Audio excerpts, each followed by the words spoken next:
நாளைய தமிழகமே விஜய்தான். கே.ஏ. செங்கோட்டையன் பேச்சு. மக்களுக்கு வாக்குறுதி கொடுத்தார் விஜய். எச்சரிக்கை விடுத்தார் விஜய். இலவசம் அல்ல சலுகை. விஜய் பரபர பேச்சு. மறைமுகமாக அதிமுகவை அட்டாக் செய்த விஜய். தாவேகாவில் இணைகிறார்கள் விஜய் பேச்சு. அன்பு தமிழ் நெஞ்சங்களுக்கு மெர்சல் கெலாட்டாவின் அன்பு வணக்கம். வாங்க இன்றைய காணொளி இதோ.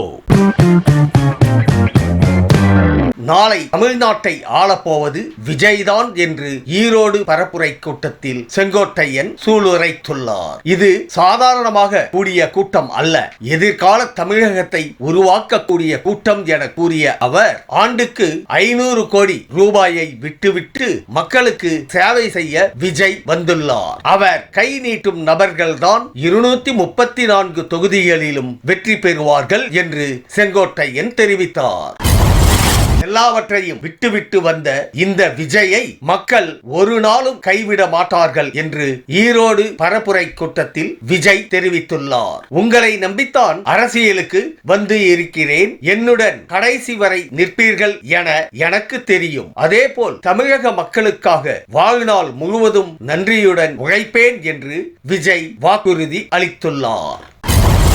தான் எத்தனை நிமிடங்கள் பேசுகிறேன் என்பது குறித்து ஆளும் கட்சியினருக்கு என்ன கவலை என விஜய் கேள்வி எழுப்பியுள்ளார். தரமற்ற வார்த்தைகளும் அசிங்கமாக பேசும் அரசியலும் தனக்கு வராது என விஜய் கூறியுள்ளார். அப்படி பேச தெரியாது என்று அர்த்தமல்ல, ஆனால் வேண்டாம் என்று அமைதி காப்பதாகவும் அவர் கூறியுள்ளார். அசிங்கமாக பேசினால் உங்களுக்கும் எனக்கும் வித்தியாசம் இருக்காது என்றும் விஜய் தெரிவித்தார்.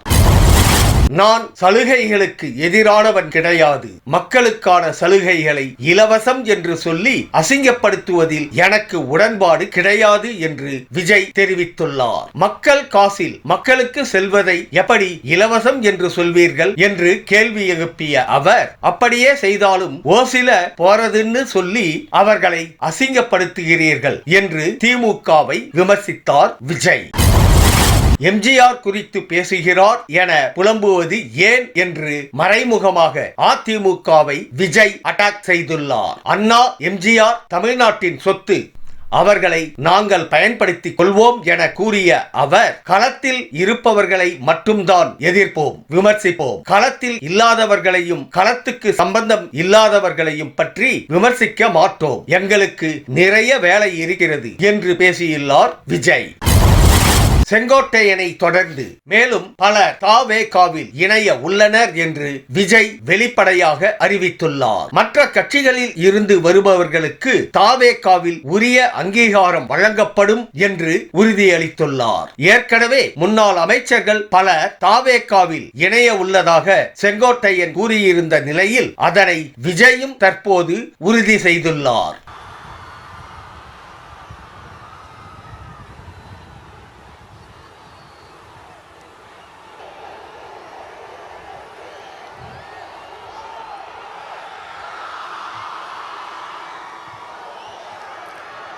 மஞ்சள் மஞ்சள் பொதுவா நல்ல காரியங்கள் ஸ்டார்ட் பண்றதுக்கு முன்னாடி இந்த மஞ்சள் எடுத்து வச்சு தான் ஸ்டார்ட் பண்ணுவாங்க.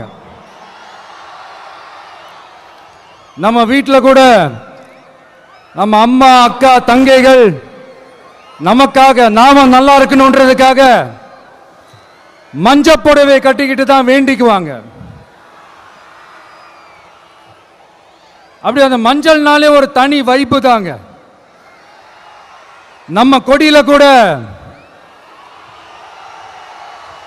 அந்த வைப்ரண்டான அந்த எனர்ஜெட்டிக்கான அந்த மஞ்சள் இருக்குமே, அந்த மாதிரி மங்களகரமான மஞ்சள் விளையிற பூமி தான் இந்த ஈரோடு பூமி. இங்க வந்து மஞ்சளை பத்தி பேசாம வேற எங்க போய் பேசுறது? அது மட்டும் இல்ல, இங்க ஒரு மகத்தான ஒரு மனிதரை பத்தி நம்ம பேசியே ஆகணும். இந்த ஈரோடு மண் விவசாயத்துக்கும் பேர் போன மண். இங்க நடக்கிற அந்த விவசாயத்துக்கு மிக முக்கியமான ஒரு கவசமா இருக்கிறது என்ன தெரியுமா? காலிங்கராயன் அணை, காலிங்கராயன் கால்வாய். காலிங்கராயன் அணை கட்டினதுலையும் கால்வாய் வெட்டினதுலையும் உயிரான உணர்வு பூர்வமான நிறைய விஷயங்கள் இருக்குது. அப்படி அந்த ப்ராசஸ்ல அவர் அந்த அணை கட்டும் போதும் கால்வாய் வெட்டும் போதும் ரொம்ப சோர்வடைஞ்சிட்டாராம். அப்ப அவங்க அம்மா அதை பார்த்துட்டு சொன்னாங்களாம், மகனே காளிங்கா, தயிர் வித்த காசு தாழ்வாரம் வரைக்கும் இருக்குது, மோர் வித்த காசு முகுட வரைக்கும் இருக்குது, அதை எடுத்துக்கிட்டு போய் அணைய கட்டியா கால்வாய வெட்டியான்னு சொல்லி தைரியம் கொடுத்தாங்களாம். பெத்த அம்மா கொடுக்கிற அந்த தைரியம் இருக்கு பாருங்க, அதை தாண்டி வேற எதுவுமே கிடையாதுங்க. ஒரு மனுஷனால எதையும் சாதிச்சு காட்ட முடியும். அப்படி ஒரு தைரியத்தை தான் இப்ப நீங்க, என்னுடைய அம்மா, அக்கா, தங்கைகள், நண்பா, நண்பிகள், தோழர்கள் எல்லாரும் எனக்கு கொடுத்திருக்கிறீங்க. அதே தைரியத்தை, அதே துணையா என் கூட நிக்கிறீங்க. இதை எப்படி நம்ம பிரிச்சு விடலாம்? இதை எப்படி நம்ம கெடுக்கலாம்? என்னெல்லாம் அவதூறுகள் நம்ம விஜய் மேல சொல்லி மக்களை நம்ப வைக்கலாம்? என்னெல்லாம் சூழ்ச்சிகள் நம்ம விஜய் மேல பண்ணி மக்களை நம்ப வைக்கலாம்? இப்படி சூழ்ச்சிகளை மட்டுமே நம்பி பொழப்ப நடத்துற சில சூழ்ச்சிக்கார கூட்டங்கள் இதை தொடர்ந்து செஞ்சுக்கிட்டு தான் இருக்கு. ஆனா அவங்களுக்கு தெரியாது, இது இன்னைக்கு நேத்து வந்த உறவு இல்ல. கிட்டத்தட்ட 30-33 வருஷத்துக்கு மேல இருக்கிற உறவு. ஏன், நான் சினிமாவுக்கு வந்தப்போ எனக்கு வயசு 10. அப்பல இருந்தே இந்த உறவு ஸ்டார்ட் ஆகி போயிட்டு இருக்குன்னு அவங்களுக்கு தெரியாம போச்சு. அதனால என்ன பண்ணாலும், நீங்க என்ன ட்ரை பண்ணாலும், எல்லாத்தையும் விட்டுட்டு மக்களுக்காக வந்திருக்கிற இந்த விஜய மக்கள் ஒரு நாளும் கைவிட மாட்டாங்க. மக்கள் கூடவே நிக்கிறாங்க, கூடவே நிப்பாங்கன்னு அவங்களுக்கு தெரியாம போச்சு. என்னப்பா நிப்பீங்கல்ல? உங்களை நம்பிதாப்பா வந்திருக்கிறேன். அதான் இந்த சத்தம் தாங்க வாழ்நாள் பூரா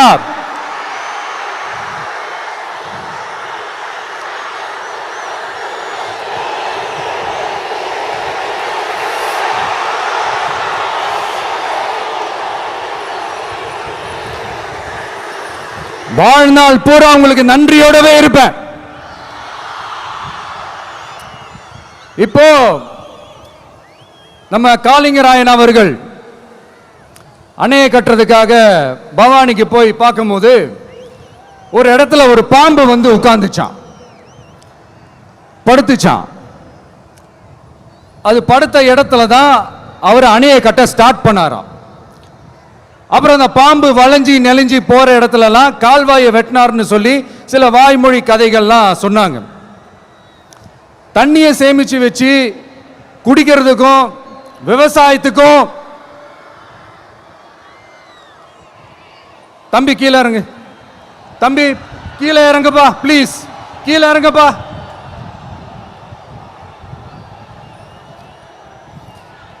ஓகே, தேங்க்யூ கீழே இறங்குங்க,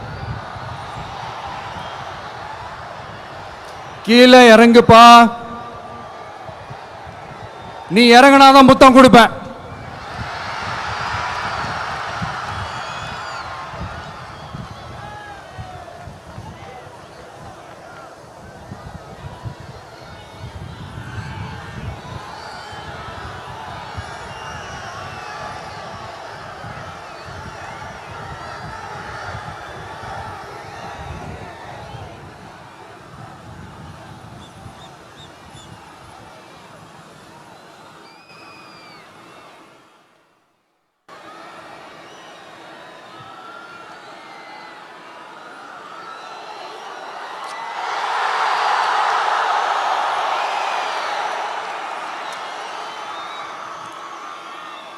இப்படி தண்ணியை சேமிச்சு வச்சு குடிக்கிறதுக்கும் விவசாயத்துக்கும் வழி வகுக்கிறது எவ்வளவு பெரிய ஒரு நல்ல விஷயம்.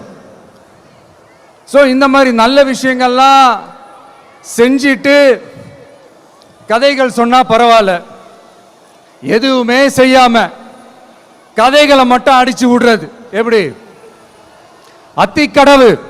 அத்திக்கடவு அவிநாசி திட்டத்தை இன்னும் விரிவுபடுத்தினா அந்த 3 மாவட்டத்தில் இருக்கிற லட்சக்கணக்கான மக்களுக்கு எவ்வளவு பிரயோஜனமா இருக்கும். எத்தனையோ லட்சம் ஏக்கர் நிலங்கள்ல விவசாயம் நடத்தினா எவ்வளவு பிரயோஜனமா இருக்கும். ஏன் அதெல்லாம் பண்ண மாட்டேன்றீங்க? வள்ளுவர் கோட்டத்துக்கு காட்டுற அக்கறைய இங்க மக்கள் வாழ்வாதாரத்தில் கொஞ்சம் காட்டலாம்ல, ஏன் காட்ட மாட்டேன்றீங்க? இங்க என்ன கவர்மெண்ட் நடத்துறாங்களா இல்ல கண்காட்சி நடத்துறாங்களா? இந்த 21ஆம் நூற்றாண்டிலே மக்களை பத்தி எதுவுமே யோசிக்கிறது இல்ல.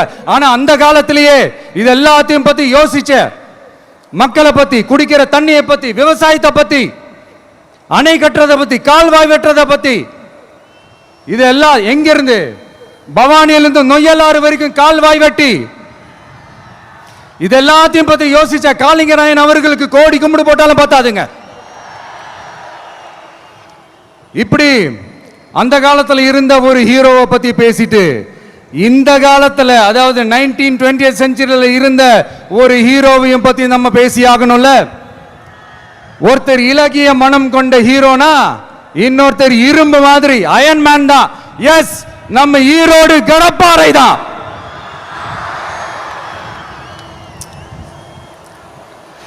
ஒட்டுமொத்த தமிழ்நாட்டையே திருப்பி போட்ட சீர்திருத்த நெம்புகோல். ஈரோடு மாவட்டத்தில் பிறந்த அவர்தான் இந்தியாவுக்கே இடஒதுக்கீடு சம்பந்தமான அரசியல் சட்டத்தை திருத்தறதுக்காக போராட்டம் நடத்தினவர் யாரு? நம்ம தந்தை பெரியாரு.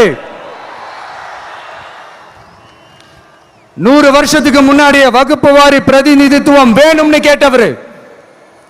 அன்னைக்கும் சரி இன்னைக்கும் சரி ஒரு ஆச்சரியத்தோட பார்க்கக்கூடிய ஒரு மனிதர், நம்மளுடைய கொள்கை தலைவர். அப்ப அண்ணாவும் எம்ஜிஆரும் யாரு? பெரியார் அவர்கள் கிட்ட இருந்து எங்களுக்கு தேவையான கொள்கைகளை எடுத்துக்கிட்டோம். அவரை ஃபாலோ பண்ற, அவரை வழிகாட்டி ஏத்துக்கிட்ட அண்ணா அவர்கள் கிட்ட இருந்தோம், எம்ஜிஆர் அவர்கள் கிட்ட இருந்தோம் தேர்தல் அணுகுமுறையை எடுத்துக்கிட்டோம். அண்ணாவும் எம்ஜிஆரும் தமிழ்நாட்டோட சொத்து. அவங்கள பயன்படுத்துறத பத்தி யாரும் இங்க கம்ப்ளைண்ட்லாம் பண்ண முடியாது. அண்ணா எங்களோடது, எம்ஜிஆர் எங்களோடது, நீங்களா எடுத்துக்க கூடாது அப்படிலாம் யாரும் இங்க அழுதுட்டு இருக்க முடியாது, சொல்லிவிட்டேன்.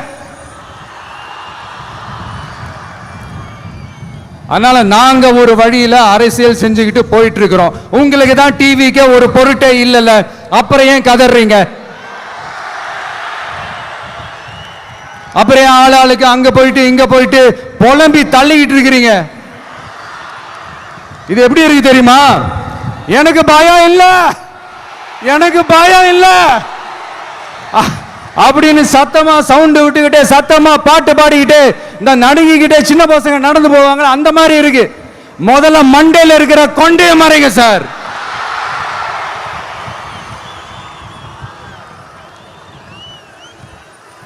சும்மா மாறு வேஷத்துல மறு வச்சுக்கிட்டு மீடியா ஆளு, ரேடியோ ஆளுன்னு இவங்க ஆளுங்களே மாத்தி மாத்தி அனுப்பிக்கிட்டு, இதெல்லாம் என்ன மக்களுக்கு தெரியாதுன்னு நினைச்சிட்டு இருக்கீங்களா? மக்கள் எல்லாத்தையும் உன்னிப்பா கவனிச்சிட்டு இருக்காங்க. அதனாலதான் சொல்றேன், உங்களுக்கு நீங்க கொள்ளையடிச்சு வச்சிருக்கிற காசு தான் துணை. ஆனா எனக்கு என் மேல எல்லையில்லா பாசம் வச்சிருக்கிற இந்த மாசு தான் துணை.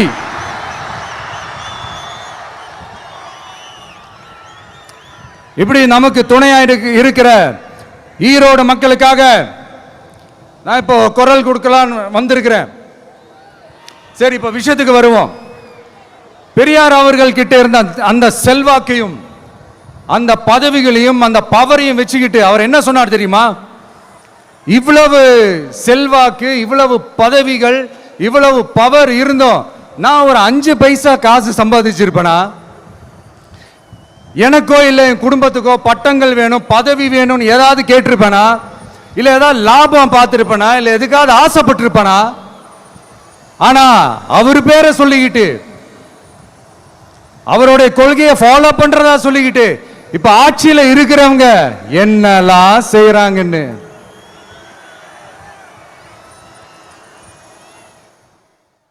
அதனாலதான் சொல்றோம், பெரியார் பேரை சொல்லிக்கிட்டு தயவு செஞ்சு கொள்ளையடிக்காதீங்கயா, தயவு செஞ்சு கொள்ளையடிக்காதீங்க. அவரு பேரை சொல்லிக்கிட்டு பெரியார் பேரை சொல்லி கொள்ளையடிக்கிற இவங்க தான் நம்மளுடைய அரசியல் எதிரி. மக்களை நீங்க சொல்லுங்க, நம்மளுடைய அரசியல் எதிரி யாரு? நம்மளுடைய கொள்கை எதிரி யாரு? ரிப்பீட், நம்மளுடைய அரசியல் எதிரி யாரு? நம்மளுடைய கொள்கை எதிரி யாரு? உங்களுக்கு புரியுதுல்ல? எனக்கு அது போதும்யா, எனக்கு வேற எதுவுமே தேவையில்லை.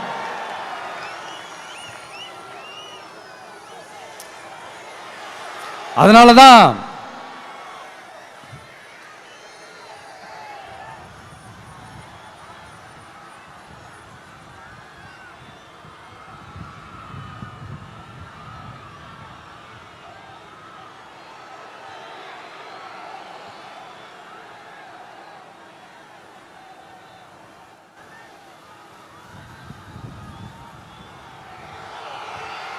உங்களுக்கு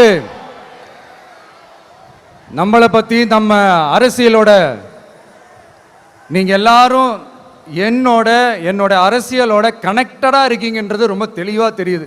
அதனால எனக்கு அது போதும். அதனாலதான் எதிரிகள் யாருன்னு சொல்லிட்டு களத்துக்கு வந்திருக்கிறோம். அதனால அவங்கள மட்டும் தான் எதிர்ப்போம். அதுவும் அந்த எதிரிகள் யாரு இப்போ இங்க 2026 சட்டமன்ற தேர்தலில் களத்தில் இருக்கிறாங்களோ அவங்கள மட்டும் தான் எதிர்ப்போம். சும்மா களத்திலே இல்லாதவங்களையும், களத்துக்கும் அவங்களுக்கும் சம்பந்தமே இல்லாதவங்களையும்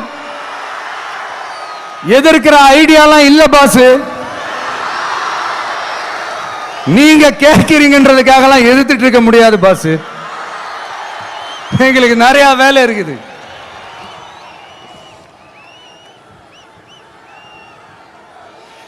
எத்தனை எத்தனை பொய்யான வாக்குறுதிகள்.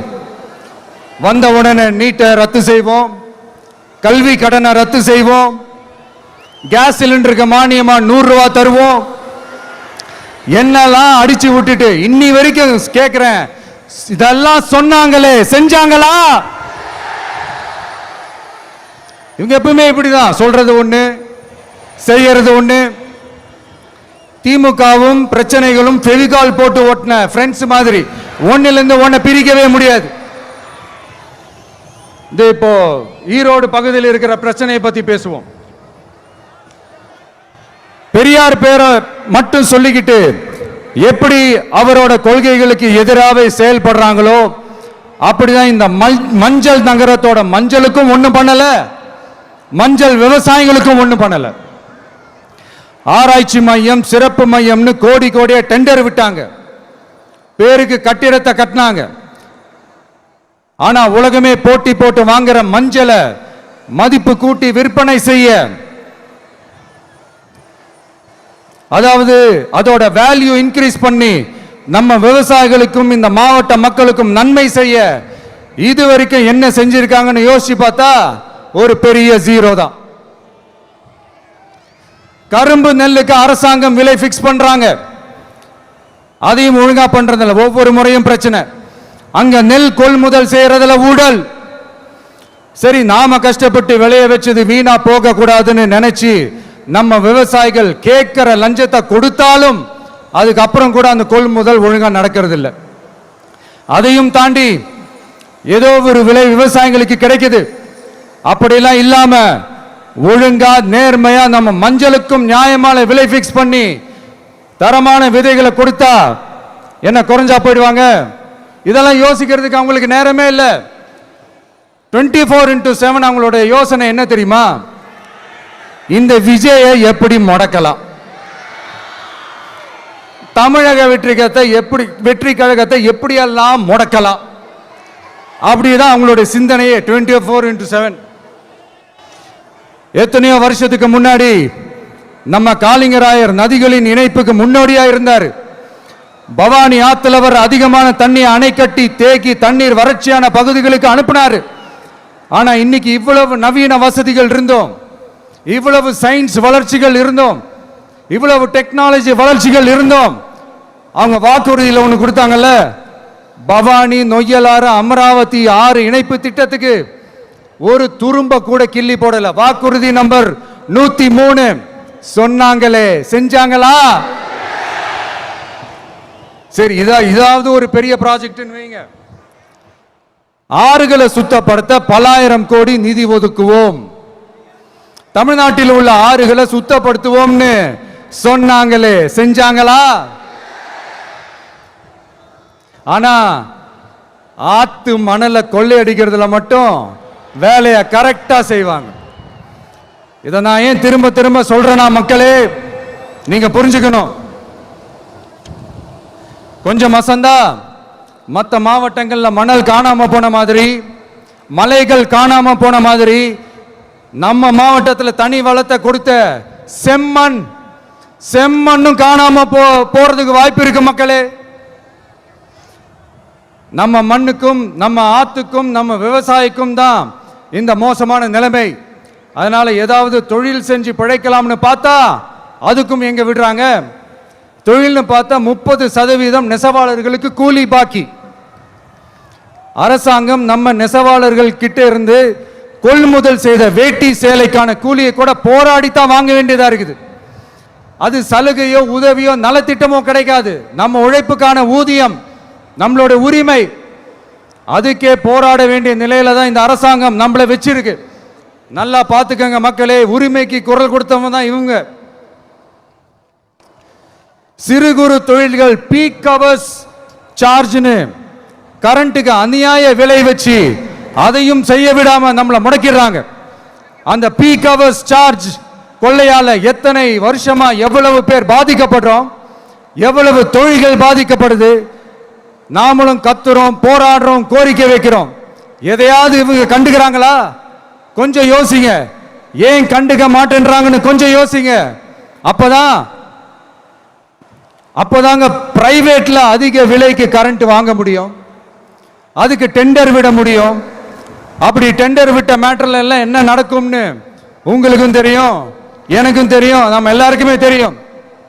இந்த மாதிரி ஈரோடுல மட்டும் இல்ல, எந்த மாவட்டத்துக்கு போனாலும் பிரச்சனைகள் மேல பிரச்சனைகள் தான்.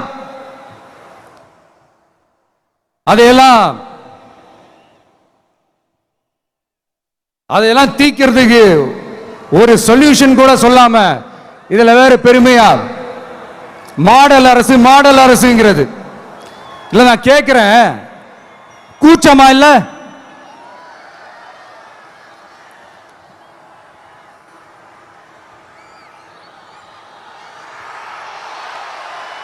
இதெல்லாம் கேட்டா அப்படியே நம்ம பக்கம் யூட்டர்ன் அடிச்சு வந்துருவாங்க. விஜய் என்ன அரசியல பேச மாட்டேன்றாரு, விஜய் என்ன சினிமா டயலாக் மாதிரி பேசுறாரு, விஜய் என்ன பஞ்ச் டயலாக் பேசுறாரு, விஜய் என்ன 10 நிமிஷம் தான் பேசுறாரு, 9 நிமிஷம் தான் பேசுறாரு. நான் எத்தனை நிமிஷம் பேசினா உங்களுக்கு என்ன சார்? நான் எப்படி பேசினா உங்களுக்கு என்ன சார்? உள்ள விஷயம் என்னன்னு பாருங்க சார். ஒவ்வொரு மாவட்டத்துக்கும் போய் மக்கள் ஃபேஸ் பண்ற பிரச்சனைகளை எடுத்து பேசிட்டு இருக்கிறேன். பின்ன அது அரசியல் இல்லாம வேற எதுதான் அரசியல்? உங்களை மாதிரி தனிப்பட்ட முறையில் தரக்குறைவா அசிங்கமா பேசுறதுதான் அரசியல்னா அந்த அரசியல் நமக்கு வராதுன்னா நல்லாவே வரும். உங்களை விட எனக்கு அது நல்லாவே வரும். வேணான்னு விட்டு வச்சிருக்கிறோம். அப்புறம் உங்களுக்கு நமக்கு என்ன வித்தியாசம்? காஞ்சிபுரத்தில் நாம பேசும்போது இந்த மாதிரி உங்களால் அமைக்கப்பட போற ஆட்சியில நம்ம ஆட்சிக்கு வந்த உடனே என்னெல்லாம் செய்ய போறோம்ன்றது சிலது சொன்னோம். அதையெல்லாம் தப்பா புரிஞ்சுக்கிட்டு இப்போ சொல்றேன், விளக்கமா சொல்றேன், நான் சலுகைகளுக்கு எதிரானவன் கிடையாது. மக்களுக்கான சலுகைகளை இலவசம்னு சொல்லி அசிங்கப்படுத்துறதுல எனக்கு உடன்பாடு கிடையாது. மக்கள் காசுல மக்களுக்கு செய்யறதை எப்படி இலவசம்னு சொல்லுவீங்க? அப்படியே செஞ்சிட்டாலும் ஓசில போறேன்னு சொல்லி அசிங்கப்படுத்துறீங்க. என்ன கேட்கறதுக்கு ஆள் இல்லைன்னு நினைச்சீங்களா? மக்களுக்கு ஒண்ணுன்னா இந்த விஜய் வந்து நிப்பா, இந்த விஜய் வந்து கேள்வி கேட்பா. இந்த விஜய் எப்பவுமே மக்கள் பக்கம் தான், அதே மாதிரி மக்களும் என் பக்கம் தான். என் மக்கள் மானத்தோட மரியாதையோட கௌரவத்தோட வாழணும். என் மக்கள் யாருக்கும் கீழே கிடையாது. அப்படி அவங்க கௌரவத்தோட வாழணும்னா அவங்களுக்கான வாழ்க்கை தரம் உயரணும். வாழ்க்கை தரம் உயரணும்னா அவங்களோட வாழ்வாதாரம் உயரணும். வாழ்வாதாரம் உயர்ந்தாதான் பொருளாதாரம் உயரும். பொருளாதாரம் உயர்ந்தாதான் வசதி வாய்ப்புகள் உயரும். இதெல்லாம் உயர்ந்தாலே ஆட்டோமேட்டிக்கா அவங்களோட வாழ்க்கை தரம், அவங்களுக்கான மரியாதை, அவங்களுக்கான கௌரவம் எல்லாமே உயரும். இதுக்கான வழிகள், அந்த சூழல்களை அந்த கவர்மெண்ட் அமைச்சு கொடுக்கணும். இதுக்கான அந்த திட்டங்களை செயல்படுத்தணும். இதெல்லாம் செஞ்சாதான் அந்த அரசாங்கம் ஒரு நல்ல அரசாங்கம். இதைத்தான் சொன்னோம்.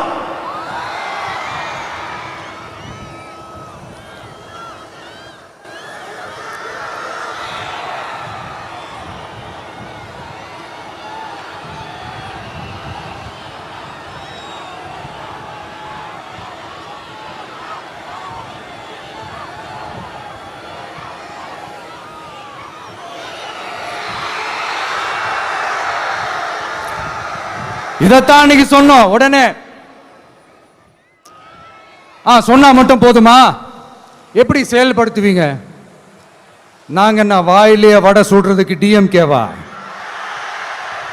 டிவிகேடா?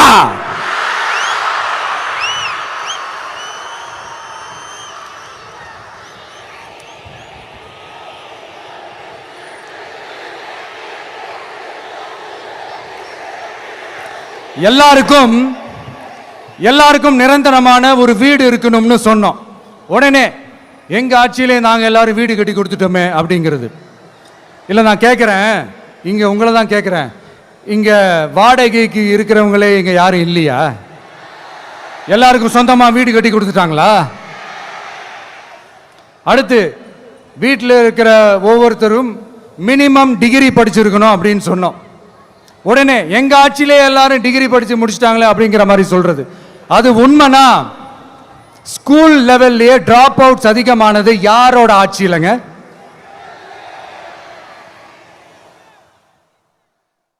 பசங்க பிள்ளைங்க யாரும் ஸ்கூல்ல சேரலன்னு சொல்லிட்டு எனக்கு தெரிஞ்சு 207 கவர்மெண்ட் ஸ்கூல்ஸ் மூடினது யாரோட ஆட்சியிலங்க? இதுல கல்வியில் சிறந்த தமிழ்நாடுன்னு டிராமா வேற.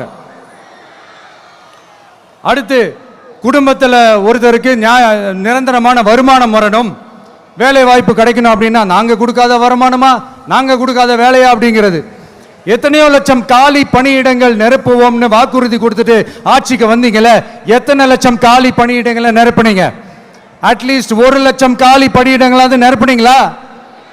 இதெல்லாம் சொல்லிட்டு மக்களை ஏமாத்துறது யாரோட ஆட்சியிலங்க? அடுத்து ரொம்ப முக்கியமா, பெண்களுக்கு பாதுகாப்பு இல்ல, சட்டம் ஒழுங்கு சரியா இல்லைன்னு சொன்னா தமிழ்நாட்டில் பெண்கள் பாதுகாப்பு தான் அதிகமா இருக்குதான். நீங்க சொல்லுங்க மக்களே, பெண்கள் பாதுகாப்பு இருக்கு? சட்டம் ஒழுங்கு சரியா இருக்கு? அவங்க சொல்றது உண்மையா? அவங்க சொல்றதை நீங்க ஏத்துக்கிறீங்களா? சத்தமா கேக்குதா சார்? இதுதான் ரியாலிட்டி, இதுதான் நிஜம். நம்மளுடைய ஆட்சியில சட்டம் ஒழுங்குல சமரசமே இருக்காது. அதனாலதான் இவ்வளவு ஸ்ட்ராங்கா சொல்றோம், தைரியமா இருங்க மக்களே. இந்த மாதிரி விஷயங்கள்லாம் நம்ம மக்கள் கிட்ட எடுத்து சொன்னா உடனே இந்த இது எடுத்துட்டு வந்துருவாங்க.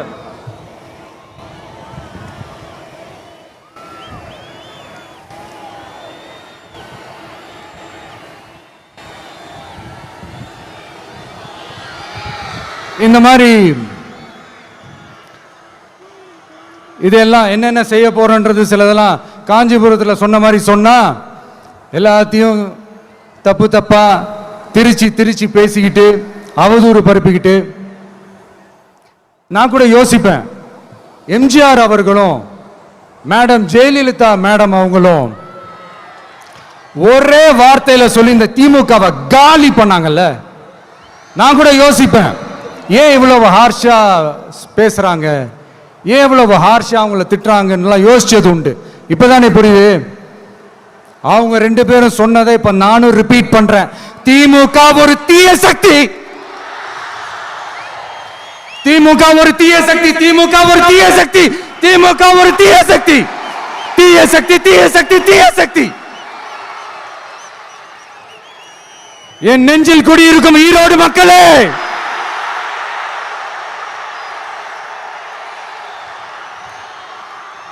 டிவிகே ஒரு தூய சக்தி. எப்படி? டிவிகே ஒரு தூய சக்தி. தூய சக்தி டிவிகேவுக்கும் தீய சக்தி டிஎம்கேவுக்கும் தான் போட்டியே.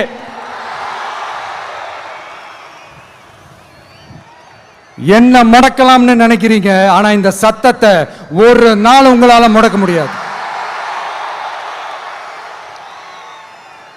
மக்கள் விரோத திமுக அரசை வீழ்த்த மக்கள் சக்தியான நம்மளால மட்டும்தான் முடியும். அண்ணன் செங்கோட்டையன் அண்ணன் அவர்கள் நம்ம கூட வந்து சேர்ந்தது நமக்கு ஒரு மிகப்பெரிய ஒரு பலம். அந்த மாதிரி செங்கோட்டையன் அண்ணன் அவர்கள் மாதிரி இன்னும் நிறைய பேர் வந்து சேர இருக்கிறாங்க. அவங்க எல்லாருக்குமே அந்த உரிய அங்கீகாரத்தை கொடுப்போம். அது மட்டும் இல்ல, அப்புறம் இன்னொரு விஷயம் சொல்ல மறந்துட்டேன். இப்போ ரீசண்டா ஒரு இடத்துல நம்ம சிஎம் சார் அவர்கள் பேசும்போது சொன்னாங்க, என் கேரக்டரையே புரிஞ்சுக்க மாட்டேங்கிறேன். இது சினிமா டயலாக் இல்லையா? நான் ஏதாவது பேசினா சினிமா டயலாகா? சார் பேசினா அது சினிமா டயலாக் இல்லையா? சிலப்பதிகாரத்திலிருந்து எடுத்ததா அந்த லைன். என் கேரக்டரையே புரிஞ்சுக்க மாட்டேன்றது. உங்களை எப்படிதான் சார் புரிஞ்சுக்கிறது? எந்தெந்த விஷயத்துலலாம் சார் உங்க கேரக்டர் நாங்கள் புரிஞ்சுக்கிறது? அதையும் நீங்களே சொல்லிட்டீங்கன்னா கொஞ்சம் நல்லா இருக்கும் சார். சட்டம் ஒழுங்குல நாடே சந்தி சிரிக்குது அதுலையா? பெண்கள் பாதுகாப்புல நாடே சந்தி சிரிக்குது அதுலையா? பொய் வாக்குறுதிகளா கொடுத்து ஏமாத்தி ஆட்சிக்கு வந்தீங்களே அதுலையா? எதுல தான் சார் உங்க கேரக்டர் நாங்க புரிஞ்சுக்கிறது? ஆனா ஒண்ணு, தமிழ்நாட்டில் ஆட்சி செய்யற நீங்களும் சரி, ஒன்றியத்தில் ஆட்சி செய்யறவங்களும் சரி, நீங்க ரெண்டு பேரும் முதல்ல என்னோட கேரக்டரை புரிஞ்சுக்கணும் சார். என்னோட கேரக்டர்னு சொன்னது நம்ம மக்களோட கேரக்டரை. 2026 சட்டமன்ற தேர்தலோட அந்த கேரக்டரே கொஞ்சம் வேற மாதிரி சார். அதை கொஞ்சம் தயவு செஞ்சு நீங்க புரிஞ்சுக்கணும் சார். புரிஞ்சுக்கலன்னா மக்களே உங்களுக்கு புரிய வைப்பாங்க சார். கான்பிடண்டா இருங்க சார், நல்லதே நடக்கும் சார். வெற்றி நிச்சயம் சார். மீண்டும் சந்திக்கும் வரை நன்றி, வணக்கங்க சார். நண்பா, நண்பிகள், இங்க வந்து எல்லாம் வந்து பார்த்தோம், எல்லாம் நல்லபடியா நடந்தது. சேஃபா வந்துட்டு சேஃபா வீட்டுக்கு போயிடுங்க. எனக்கு எல்லாத்தையும் விட நீங்க தான் எனக்கு முக்கியம். தயவு செஞ்சு சேஃப்டியா போயிட்டு வாங்க. ஒரு ஈரோடு செல்ஃபி ஒன்று எடுப்போமா?